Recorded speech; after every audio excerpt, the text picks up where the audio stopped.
mantan Menteri Agama Yakut Khalil Qomas ini harus bersiap-siap ini dan kelihatannya sekarang nggak bisa ngeles lagi, nggak bisa menghindar lagi karena kasus kuota haji itu sekarang rupanya tengah diusut oleh KPK.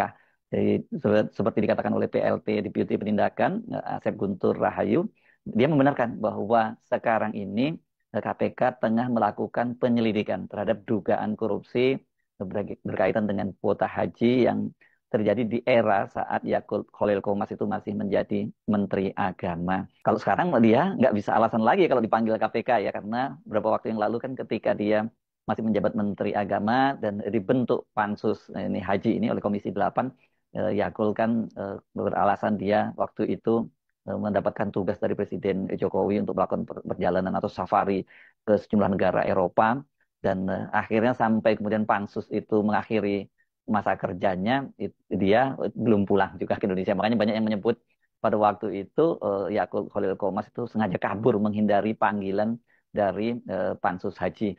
Bahkan ini bukan hanya kalangan eksternal, tapi kalangan NU sendiri itu menyerukan agar pada waktu itu Yakut Khalil Qomas ini segera pulang ke Indonesia dan hadapi, karena ada kesan sekali dia menghindari ini dan ini apa ya, semacam kayak injury time gitu, karena masa kerja dari pansus haji itu pada waktu itu kan akan berakhir bulan tanggal 1 Oktober, setelah itu ganti pemerintahan baru. Jadi sampai masa kerja pansus haji itu berakhir, Yakut Khalil Qomas itu tidak pernah hadir. Kasus ini bermula dari dugaan dari tim pengawas haji yang menduga ini ada permainan ini dalam pengalihan kuota haji tambahan. Pada musim haji tahun 2024, pemerintah Indonesia yakni yang pada waktu itu masih dijabat oleh Presiden Jokowi itu mendapat kuota tambahan 20.000 dari Pangeran Muhammad bin Salman. Kuota tambahan ini diberikan karena pada waktu itu kan atau bahkan sampai saat ini antrian haji di Indonesia itu sangat panjang, misalnya ada seperti yang dari Sulawesi Selatan itu sampai di atas 40 tahun gitu. Mereka baru bisa mendaftar haji, baru bisa berangkat setelah 40 tahun kemudian. Nah, kemudian oleh Pangeran Muhammad bin Salman ini kan diberi tambahan 20.000 kuota haji. Ini diharapkan bisa sedikit mengurangi lah masa panjang antrian dari jamaah haji Indonesia. Dan berdasarkan keputusan dari Presiden dan juga kemudian hasil rapat dengan rata-rata Kementerian Agama dengan Komisi 8 pada waktu itu disepakati bahwa dari 20.000 kuota haji tambahan itu kemudian 1.600 atau 8% diantaranya itu diberikan untuk haji ONH plus, sementara sisanya 18.400 ya diberikan kepada ONH reguler. Jadi artinya lumayan lah kalau ada tambahan sampai 18.000 lebih ya. Tetapi ternyata kemudian Kementerian Agama itu memutuskan berbeda, karena ini kemudian diputuskan bahwa haji ONH plus itu dapat tambahan 10.000, sementara haji reguler juga hanya mendapat tambahan 10.000. Jadi ada 8.400 yang dialihkan ke ONH plus. Ini yang kemudian menimbulkan kecurigaan. Kenapa? Karena ONH plus ini bagaimanapun ini kan bisnis, apalagi kalau kemudian ini haji furoda misalnya, ini ya tarifnya sangat mahal, tarif untuk naik ongkos naik haji. Nah, padahal kan pemerintah Arab Saudi itu memberikan tambahan kuota itu untuk supaya mereka ini para jemaah haji yang antri terlampau lama itu ya sebagian bisa berangkat dengan lebih cepat begitu. Nah, soal inilah yang kemudian menjadi heboh dan Komisi 8 DPR RI membentuk pansus haji, dan mereka kemudian segera bekerja, dipanggil satu persatu para petugas dari para pejabat dari Kementerian Agama termasuk Dirjen Haji. Tetapi ketika Yakut Khalil Qomas yang diundang itu dia tidak pernah datang. Pada undangan yang pertama waktu itu Yakut Khalil Qomas beralasan bahwa dia belum menerima undangan itu. Itu padahal pansus haji menyatakan bahwa mereka sudah mengirim suratnya itu. Nah, pada panggilan yang kedua, Yakut Khalil Qomas beralasan pada waktu itu bertepatan dengan pelaksanaan MTQ di Kalimantan Timur. Jadi dia kemudian tidak bisa hadir karena dia harus menghadiri MTQ di Kalimantan Timur itu. Nah, pada panggilan ketiga ternyata Yakut Khalil Qomas itu tidak hadir lagi, dan pada waktu itu sebenarnya DPR menyatakan mereka bisa meminta bantuan polisi untuk memanggil paksa kalau sampai 3 kali berturut-turut diundang tapi tidak hadir. Ternyata pada waktu itu Yakut Khalil Qomas itu melakukan perjalanan ke luar negeri. Yang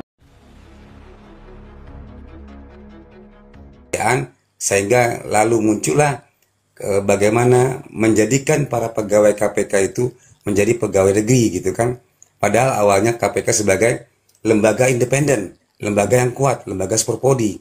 Tetapi memang sengaja Mulyono berusaha untuk melemahkan fungsi KPK, yang kemudian yang terjadi adalah banyak kasus terkait tentang misalnya Firly Bahuri yang naik pesawat pribadi, pesawat sewa pribadi dengan cara menyewa, kemudian mendekatkan dengan Syahrul Yassin Limpo gitu kan, Menteri Pertanian. Nah, jadi ini kan luar biasa ini. Ini adalah kasus-kasus korupsi yang ada di zaman Mulyono. Sekarang pertanyaan saya adalah bagaimana mungkin Mulyono yang katanya dulu mengatakan saya akan memberantas korupsi, ternyata di lingkungan dia sendiri, di lingkungan keluarga dia sendiri pun terjadi kasus-kasus korupsi yang tidak dapat dia bantah gitu kan. Dan ini akan terbuka nanti jika lemahnya geng Solo. Ini kan pelemahan geng Solo sudah mulai terbuka ini kan. Kasus Raja Ampat, kasus Pulau Aceh dan Sumut gitu kan. Ini semua geng Solo semua ini melakukan. Jadi yang merupakan kerusakan sistem. Artinya memang secara selama 2 periode memang sistem itu memang sengaja dirusak oleh Mulyono dan kroni-kroninya. Tujuannya untuk apa? Agar nanti pasca dia tidak berkuasa, maka presiden berikutnya Mulyono setelah Mulyono itu akan sengaja dilemahkan melalui sistem yang sudah dihancurkan oleh Mulyono, melalui undang-undang yang dapat dipesan dari DPR sebelumnya. Nah, jadi itu Bang Farhan, gambaran saya terakhir. Dan yang terakhir memang yang ketiga adalah sebelum saya tutup adalah memang wajar Bang, ternak Mulyono kita akui adalah kelompok buzzer-buzzer bayaran yang sengaja diciptakan oleh para kakak pembina yang dibiayai dengan duit judol, ya kan? Dari fee judol dari Komdigi oleh Budi Ari sebagai ketum Projo yang lagi ramai ini kan kasus viralnya. Artinya memang tidak ada jalan lain, bahwasanya ada semacam kekalutan, ada kepanikan dari Projo dan juga kelompok Mulyono, bahwasanya dia sebentar lagi akan binasa gitu kan, dan dia akan hilang ditelan oleh zaman dan waktu. Dan Mulyono sampai sekarang kena penyakit kadas kurat, gatal ya.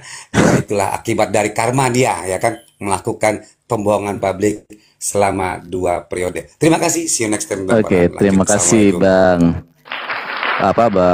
Lord Oreo. Waalaikumsalam warahmatullahi wabarakatuh. Kalau untuk penyakit kudis dan kurap saya no comment.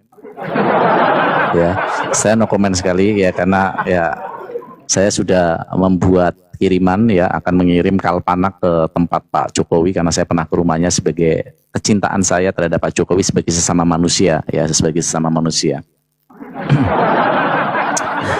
Oke, di bawah ada sebuah typingan, padahal dia selalu hadir di sini, tapi selalu dia tidak paham. Saya nggak tahu kenapa ya. Padahal orang yang cerdas itu ketika mendengarkan sekali, dia kalau nggak percaya dicek, setelah benar dijadikan sebagai ilmu. Buat Dimas Ambani yang mengomentari tadi, Bang Bokir atau Bang Lord Oreo mengatakan undang-undang itu yang membuat itu adalah DPR. Bang, ini terakhir kali ya saya jelaskan kepada Bang Dimas Ambani, semoga menjadi ilmu. Bang, di dalam bentuk negara kita yang bisa membuat undang-undang atau disebut sebagai open legal policy, itu adalah eksekutif, dalam hal ini presiden dan legislatif. Pahami itu? Jadi bukan DPR saja yang bisa membuat undang-undang. Itu disebut sebagai open legal policy. Ini terakhir saya menerangkan ini supaya menjadi ilmu. Tetapi kalau terakhir ini tidak dijadikan ilmu juga saya bilang kok aneh gitu ya, ada ilmu tapi nggak diambil. Kalau saya salah, cek semua kalimat saya, kalau salah saya bantah. Itu kan enak, itu kan open minded namanya, memberikan sharing knowledge secara terbuka. Ya. Maka dalam open legal policy ini, legislatif dan eksekutif bisa untuk membuat undang-undang. Yang pertama, presiden bisa membuat peraturan pemerintah pengganti undang-undang setara, artinya undang-undang sama dengan undang-undang. Ada di mana ini? Di dalam Undang-Undang Nomor 12 Tahun 2011 Pasal 7 Ayat 1. Hierarki hukum kita yang pertama adalah Undang-Undang Dasar 45, yang kedua adalah TAP MPR, yang ketiga adalah undang-undang atau Perpu, yang keempat itu PP, yang kelima itu Perpres, yang keenam itu Pergub, yang ketujuh itu Perbub. Tolong teman-teman, yuk kita pelajari ini penting sekali. Aduh, Dimas Ambani, Dimas Ambani. Perpu dikeluarkan apabila urgen. Kamu naik deh. Atau wakil pendukung, yuk ada yang mau diskusi tentang apa open legal policy dan undang-undang pendukung Jokowi? Silakan, ada yang mau naik? Kamu tahu kedaruratan itu di pasal berapa? Coba. Kedaruratan, langsung ketik kalau kamu memang paham, langsung ketik. Kedaruratan di dalam pembuatan perpu itu ada di undang-undang mana? Dimas Ambani, silakan. Makanya banyak belajar dulu, saring ilmu baru ngomong. Perpu tidak bisa dikeluarkan kalau ada undang-undang yang mengatur. Kata siapa? Inilah orang yang tidak tahu ilmu ya. Jadi Bang, Perpu itu sesuai dengan Undang-Undang Dasar 1945 pasal 22. Ya, pasal 22. Di sana untuk pembuatan Perpu, ya, untuk pembuatan Perpu itu sesuai dengan putusan MK nomor 38. Nomor 138 garis miring PUU strip 12 Romawi garis miring 2009. Ingat, 138 garis miring PUU strip 12 Romawi strip apa? Ada 3 alasan dalam membuat Perpu, peraturan pemerintah pengganti undang-undang. Keterdesakan, kedaruratan, yang ketiga hukum yang sudah ada tidak mencukupi. Nah, ini kan membutuhkan subjektivitas nih. Siapa yang bisa menentukan darurat atau tidak, kosong atau tidak? Harus ada perkuatan undang-undang nih, Bang Dimas Ambani.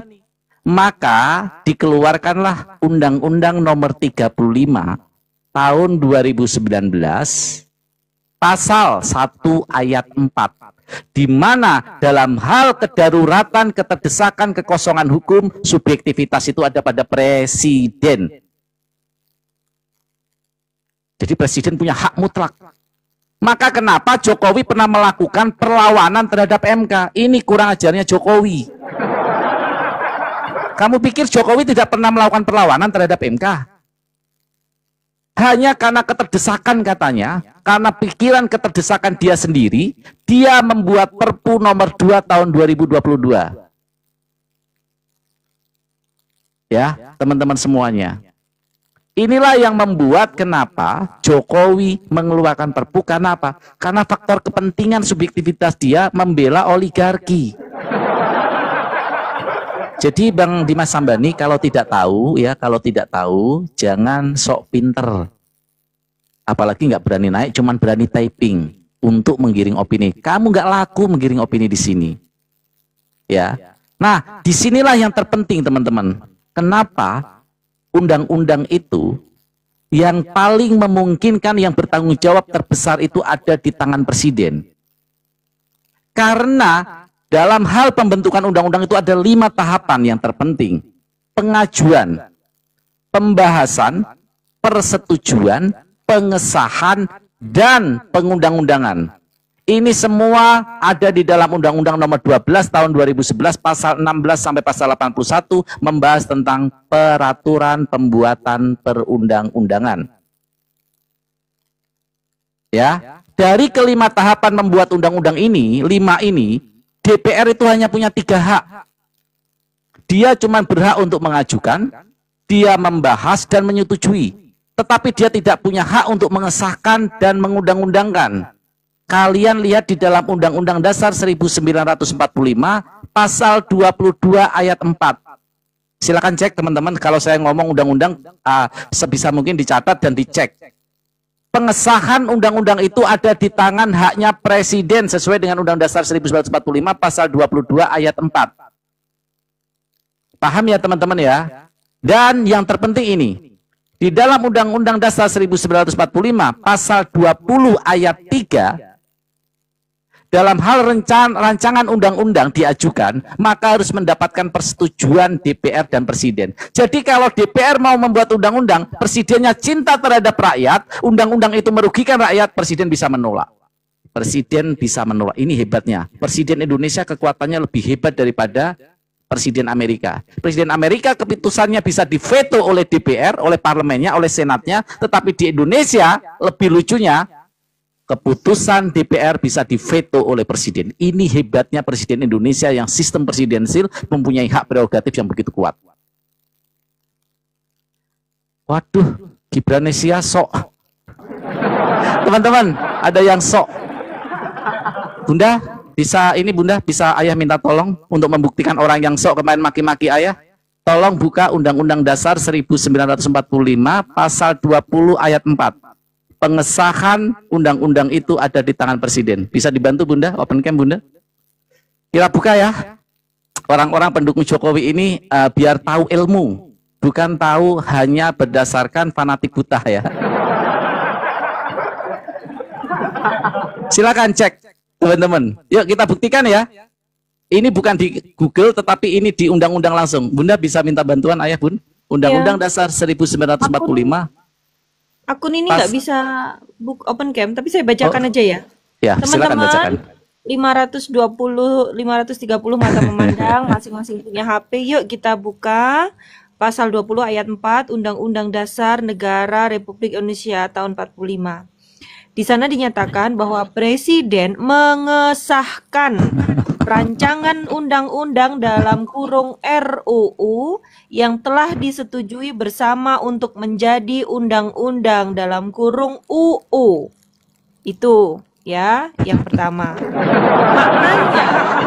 Makna dari ayat ini berarti bahwa setelah DPR dan Presiden menyetujui suatu RUU, maka Presidenlah yang memiliki kewenangan secara resmi mengesahkannya menjadi undang-undang. Demikian, lanjut. Oke, terima kasih. Bang Gibranesia, bukan saya tidak mau diskusi sama Anda ya. Anda tidak pernah bisa berdiskusi dengan baik dari waktu ke waktu. Ya, 2 kali Anda saya kasih kesempatan, Anda selalu nyerocos. Saya nggak tahu Anda mau mengambil pansos di Komal ini atau apa. Ya, 2 kali kamu diskusi sama saya, dikasih waktu, giliran saya ngomong diterobos terus ya. Jadi kalau kamu mau diskusi, perbaiki dulu, ya. Perbaiki dulu etika kamu, cara diskusi dan memberi ruang.